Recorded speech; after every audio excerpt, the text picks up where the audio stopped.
Hello बच्चों, मेरा नाम है रितेश मसीह और आप देख रहे हैं मेरा यूट्यूब चैनल केमिस्ट्री तड़का। कुछ बच्चों ने मुझे मैसेज करके बताया कि उन्हें केमिस्ट्री की यूनिट नंबर 2 सॉल्यूशन को समझना है।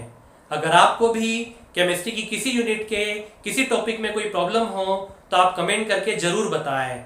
अगर अभी तक आपने मेरे इस यूट्यूब चैनल को, जिसका नाम है केमिस्ट्री तड़का, सब्सक्राइब नहीं किया है तो आप इसे सब्सक्राइब जरूर करें। तो चलिए बच्चों, शुरू करते हैं यूनिट नंबर 2 सॉल्यूशन का फटाफट रिवीजन। तो सबसे पहले हम बात करते हैं विलयन या सॉल्यूशन क्या होते हैं। दो या दो से अधिक पदार्थों के समांगी मिश्रण को हम विलयन कहते हैं। विलयन में वह घटक जो ज्यादा मात्रा में होता है उसे सॉल्वेंट या विलायक कहते हैं, और वह घटक जो कम मात्रा में होता है उसे सॉल्यूट या विलय कहते हैं।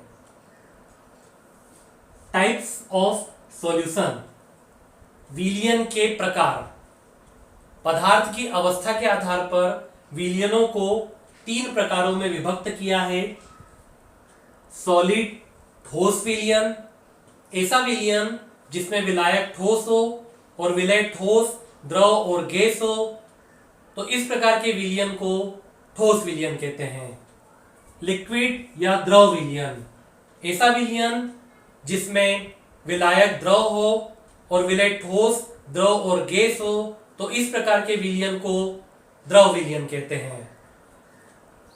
गैसियस या गैसीय सॉल्यूशन, ऐसा विलयन जिसमें विलायक गैस हो और विलय ठोस, द्रव और गैस हो, तो इस प्रकार के विलयन को गैसीय विलयन कहा जाता है।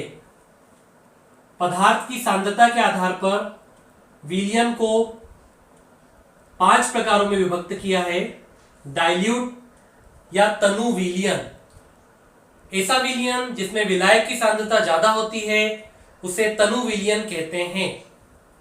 कंसंट्रेटेड या सांद्र विलयन, ऐसा विलयन जिसमें विलय पदार्थ की मात्रा ज्यादा होती है उसे सांद्र विलयन कहा जाता है। सैचुरेटेड या संतृप्त विलयन, ऐसा विलयन जिसमें निश्चित ताप पर विलय पदार्थ की और अधिक मात्रा नहीं घोली जा सकती है उसे हम संतृप्त विलयन कहते हैं। अनसैचुरेटेड या असंतृप्त विलयन, ऐसा विलयन जिसमें विलय पदार्थ को और अधिक घोला जा सकता है उसे असंतृप्त विलयन कहते हैं। सुपर सैचुरेटेड या अति संतृप्त विलयन, ऐसा विलयन जिसमें विलय पदार्थ की मात्रा संतृप्त विलयन की तुलना में अधिक होती है उसे अति संतृप्त विलयन कहते हैं। Expression of concentration of solutions, विलयन के सांद्रण को व्यक्त करने की इकाई। मोलरिटी या मोलरता, 1 लीटर विलयन में उपस्थित विलय के मोलों की संख्या को मोलरता कहते हैं। इसे कैपिटल एम से प्रदर्शित करते हैं। इसका सूत्र होता है m is equals to WB by MB into 1000 by V। यहां पर WB विलय के द्रव्यमान को प्रदर्शित करता है, MB विलय के अनुभार को प्रदर्शित करता है और V विलयन के आयतन को प्रदर्शित करता है। मोलेलिटी या फिर मोललता, 1 किलोग्राम या 1000 ग्राम विलायक में उपस्थित विलय के मोलों की संख्या को मोललता कहा जाता है। इसे स्मॉल m से प्रदर्शित करते हैं। इसका सूत्र होता है m is equals to WB by MB into 1000 by WA। यहां पर WA विलायक के द्रव्यमान को प्रदर्शित करता है। नॉर्मेलिटी या फिर नॉर्मलता, 1 लीटर विलयन में उपस्थित विलय के ग्राम तुल्यांकी भारों की संख्या को नॉर्मलता कहा जाता है। नॉर्मलता को कैपिटल N से प्रदर्शित करते हैं। इसका सूत्र होता है N is equals to WB by E into 1000 by V। यहां पर E जो है वो विलय के ग्राम तुल्यांकी भारों को प्रदर्शित करता है। फॉर्मेलिटी या फॉर्मलता, 1 लीटर विलयन में उपस्थित विलय के ग्राम सूत्र भारों की संख्या को फॉर्मलता कहा जाता है। इसे कैपिटल F से प्रदर्शित करते हैं। इसका सूत्र है F is equals to WB by FM into 1000 by V। यहां पर FM विलय के सूत्र भारों की संख्या को प्रदर्शित करता है। मोल फ्रैक्शन या मोल प्रभाज किसी विलयन में विलय के मोलों की संख्या और विलयन के मोलों की संख्या का अनुपात विलय का मोल प्रभाज कहलाता है, तथा विलायक के मोलों की संख्या और विलयन के मोलों की संख्या का अनुपात विलायक का मोल प्रभाज कहलाता है। विलय के मोलों की संख्या के लिए हम सूत्र उपयोग में लाते हैं XB is equals to NB by NA plus NB। यहां पर XB विलय के मोल प्रभाज को प्रदर्शित करता है, NB विलय के मोलों की संख्या और Na और Nb विलयन के मोलों की संख्या। ऐसे ही विलायक का मोल प्रभाज XA is equals to Na by Na plus Nb। यहां पर XA विलायक का मोल प्रभाज, Na विलायक के मोलों की संख्या और Na प्लस Nb विलयन के मोलों की संख्या है। ppm कंसंट्रेशन, पार्ट्स पर मिलियन सांद्रता। किसी विलयन के 10 लाख भार भागों में उपस्थित विलय के भार भागों की संख्या को ppm सांद्रता कहा जाता है। किसी गैस की द्रव में विलेयता से संबंधित हेनरी ने एक नियम दिया था जिसको हम हेनरी का नियम कहते हैं। इस नियम के अनुसार स्थिर ताप पर किसी द्रव में विलय होने वाली गैस की मात्रा उस गैस के दाब के समानुपाती होती है। M समानुपाती P। यहां M गैस की मात्रा को प्रदर्शित करता है और P गैस के दाब को प्रदर्शित करता है। समानुपाती का चिन्ह हटाएंगे तो यहां पर लगेगा एक नियतांक जिसे हम हेनरी नियतांक कहते हैं। हेनरी के नियम के कुछ अनुप्रयोग है, जैसे जितने भी कार्बोनेटेड शीतल पेय पदार्थ होते हैं उसमें कार्बन डाइऑक्साइड गैस को दाब लगाकर भरा जाता है। ऐसे ही समुद्री गोताखोर और पर्वतारोही जो श्वसन के लिए टैंक लेकर जाते हैं उसमें भी गैस हेनरी के नियम पर आधारित होती है। कोलिगेटिव प्रॉपर्टी ऑफ सॉल्यूशन, विलयन के अणुसंख्यक गुणधर्म। किसी विलयन में उपस्थित विलय के कणों या अणुओं के द्वारा कुछ गुणों को प्रदर्शित किया जाता है। इन गुणों को ही हम अणुसंख्यक गुणधर्म कहते हैं। इसमें सबसे पहला अणुसंख्यक गुणधर्म है relative lowering of vapour pressure, वाष्प दाब में आपेक्षिक अवनमन। सबसे पहले हम वाष्प दाब की परिभाषा देखते हैं। किसी द्रव की सतह पर वाष्प की बूंदों के द्वारा डाले गए दाब को वाष्प दाब कहा जाता है। वाष्प दाब में अवनमन क्या होता है? जब किसी शुद्ध विलायक में कोई अवाष्पशील विलय मिलाया जाता है तो उस विलयन का वाष्प दाब कम हो जाता है। वाष्प दाब में होने वाली इस कमी को ही हम वाष्प दाब में अवनमन कहते हैं। वाष्प दाब में अवनमन से संबंधित राउल्ट ने एक नियम दिया था, उसे हम राउल्ट का नियम कहते हैं। इस नियम के अनुसार स्थिर ताप पर किसी अवाष्पशील विलय युक्त विलयन में विलयन का वाष्प दाब विलायक के मोल प्रभाज के समानुपाती होता है, अर्थात PS is directly proportional to XA। यहां पर PS विलयन के वाष्प दाब को प्रदर्शित करता है और XA विलायक के मोल प्रभाज को प्रदर्शित करता है। राउल्ट के नियम के गणितीय व्यंजक का जो सूत्र है वो है XB is equals to P not A minus PS by P not A। यहाँ P नॉट A शुद्ध विलायक के वाष्प दाब को प्रदर्शित करता है, जबकि PS विलयन के वाष्प दाब को प्रदर्शित करता है। ऐसे ही राउल्ट के नियम की सहायता से किसी अवाष्पशील विलय के अनुभार को ज्ञात करने वाला सूत्र भी हम लोग लिख सकते हैं। MB is equals to WB into MA into P not a by W A, P not a minus P S. यहाँ पर डब्ल्यू बी विलय के द्रव्यमान को प्रदर्शित करता है, एम ए विलायक के अणुभार को प्रदर्शित करता है, डब्ल्यू ए विलायक के द्रव्यमान को प्रदर्शित करता है, पी नॉट ए शुद्ध विलायक के वाष्प दाब को प्रदर्शित करता है और पी एस विलयन के वाष्प दाब को प्रदर्शित करता है। इसके बाद एलिवेशन इन बॉइलिंग पॉइंट, क्वथनांक में उन्नयन। इसको समझने के लिए हम सबसे पहले क्वथनांक की परिभाषा देखते हैं। क्वथनांक क्या होता है? वह ताप जिस पे कोई द्रव उबलता है उस ताप को हम क्वथनांक कहते हैं। क्वथनांक में उन्नयन क्या होता है?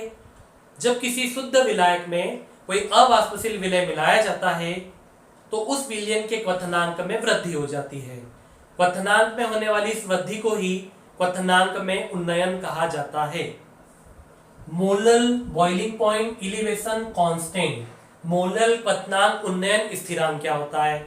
एक मोलल विलयन के क्वथनांक में होने वाली वृद्धि को ही मोलल क्वथनांक उन्नयन स्थिरांक कहते हैं। क्वथनांक में उन्नयन की सहायता से किसी अवाष्पशील विलय का अणुभार ज्ञात करने वाला सूत्र, ये सूत्र है Mb is equals to 1000 into KB into WB by del TB into WA। यहाँ पर KB क्वथनांक उन्नयन स्थिरांक को प्रदर्शित करता है, WB विलय भार को प्रदर्शित करता है, डेल TB क्वथनांक में उन्नयन को प्रदर्शित करता है, WA विलायक के द्रव्यमान को प्रदर्शित करता है। इसके बाद अगली कोलिगेटिव प्रॉपर्टी है डिप्रेशन इन फ्रीजिंग पॉइंट, हिमांक में अवनमन। सबसे पहले हम हिमांक की परिभाषा देखते हैं। जब किसी द्रव को ठंडा किया जाता है तो जिस ताप पर वह जमता है उस ताप को उस विलयन का या उस द्रव का हिमांक कहा जाता है। हिमांक में अवनमन क्या होता है? जब किसी शुद्ध विलायक में कोई अवाष्पशील विलय मिलाया जाता है तो उस विलयन के हिमांक में कमी आ जाती है। हिमांक में होने वाली इस कमी को ही हिमांक में अवनमन कहा जाता है। Molal freezing point depression constant, molal हिमांक अवनमन स्थिरांक, एक मोलल विलयन के हिमांक में होने वाली कमी को ही मोलल हिमांक अवनमन स्थिरांक कहा जाता है। हिमांक में अवनमन की सहायता से भी किसी अवाष्पशील विलय के अणुभार को ज्ञात करने वाला सूत्र हम लिख सकते हैं Mb is equals to 1000 into Kf into Wb by del Tf into Wa। यहाँ पर Kf हिमांक अवनमन स्थिरांक को प्रदर्शित करता है, Wb विलय के भार को प्रदर्शित करता है, del Tf हिमांक में अवनमन को प्रदर्शित करता है और Wa विलायक के द्रव्यमान को प्रदर्शित करता है। इसके बाद अगली कोलिगेटिव प्रॉपर्टी है ऑस्मोसिस एंड ऑस्मोटिक प्रेशर। सबसे पहले हम बात करते हैं परासरण या ऑस्मोसिस क्या होता है। जब किसी शुद्ध विलायक को विलयन से अर्धपारगम्य झिल्ली द्वारा अलग रखा जाता है तो विलायक के कण अर्धपारगम्य झिल्ली को पार करके विलयन की ओर जाते हैं। इस घटना को परासरण कहते हैं। या फिर जब किसी तनु विलयन को सांद्र विलयन से अर्धपारगम्य झिल्ली द्वारा अलग रखा जाता है तो कम सांद्रता वाले विलयन से विलायक के कण अधिक सांद्रता वाले विलयन की ओर गमन करते हैं। इस घटना को हम परासरण कहते हैं। दैनिक जीवन में अगर परासरण के उदाहरण देखें तो जब हम किशमिश को पानी में डालते हैं तो पानी किशमिश के अंदर चले जाता है। यहाँ पर किशमिश के अंदर की सांद्रता अधिक होती है जबकि पानी की सांद्रता कम होती है। इसलिए पानी के विलायक के कण कम सांद्रता से अधिक सांद्रता की ओर गमन करते हैं। ऑस्मोटिक प्रेशर, परासरण दाब। परासरण की क्रिया को रोकने के लिए लगाया गया दाब ही परासरण दाब कहलाता है। परासरण दाब को मापने की एक प्रचलित विधि है बर्कले एंड हार्टले प्रोसेस। इस मेथड के थ्रू किसी विलयन के परासरण दाब को आसानी से ज्ञात किया जा सकता है। परासरण दाब को ज्ञात करने के लिए जो सूत्र होता है वो होता है pi is equals to WB by MD into R into T by V। यहाँ पर WB विलय के द्रव्यमान को प्रदर्शित करता है, MB विलय के अनुभार को प्रदर्शित करता है, R गैस नियतांक को प्रदर्शित करता है, T ताप को प्रदर्शित करता है और V आयतन को प्रदर्शित करता है और पाई परासरण दाब को प्रदर्शित करता है। तो ये था ऑस्मोसिस और ऑस्मोटिक प्रेशर। इसी से रिलेटेड कुछ इंपॉर्टेंट टॉपिक्स है जो कोलिगेटिव प्रॉपर्टीज में ही आते हैं। आइसोटोनिक सॉल्यूशन क्या होता है, समपराश्रयी विलयन क्या होता है। जब दो समान सांद्रता वाले विलयनों को अर्धपारगम्य झिल्ली के द्वारा अलग अलग रखा जाता है तब विलायक के कण किसी भी विलयन की तरफ गमन नहीं करते हैं क्योंकि दोनों विलयनों की सांद्रता समान होती है। अर्थात ऐसे विलयन जिनके परासरण दाब समान हो उसे हम समपराश्रयी विलयन कहते हैं। हाइपरटोनिक विलयन, अति पराश्रयी विलयन, ऐसे विलयन जिनके परासरण दाब दिए गए परासरण दाब से अधिक होते हैं उन्हें अति पराश्रयी विलयन कहते हैं। हाइपोटोनिक सॉल्यूशन, ऐसे विलयन जिनके परासरण दाब दिए गए परासरण दाब से कम होते हैं उन्हें अल्प पराश्रयी विलयन कहते हैं। वान ट हाफ फैक्टर, वान ट हाफ ने विद्युत अपघट्य और विद्युत अनअपघट्य पदार्थों के अणुसंख्यक गुणधर्मों का अध्ययन करने के बाद यह निष्कर्ष निकाला कि विद्युत अपघट्य पदार्थों के अणुसंख्यक गुणधर्म जैसे वाष्पदाब में अवनमन, क्वथनांक में उन्नयन, हिमांक में अवनमन और ऑस्मोसिस परासरण विद्युत अनअपघट्य पदार्थों की तुलना में अधिक होते हैं। इन दोनों प्रकार के पदार्थों के गुणों का अध्ययन करने पर उन्होंने गुणांक दिया जिसे हम वान ट हाफ गुणांक कहते हैं। इसे हम स्मॉल आई से प्रदर्शित करते हैं। Ideal and non ideal solution, आदर्श तथा अनादर्श विलयन, वे विलयन जो राउल्ट के नियम का पालन करते हैं उन्हें हम आदर्श विलयन कहते हैं।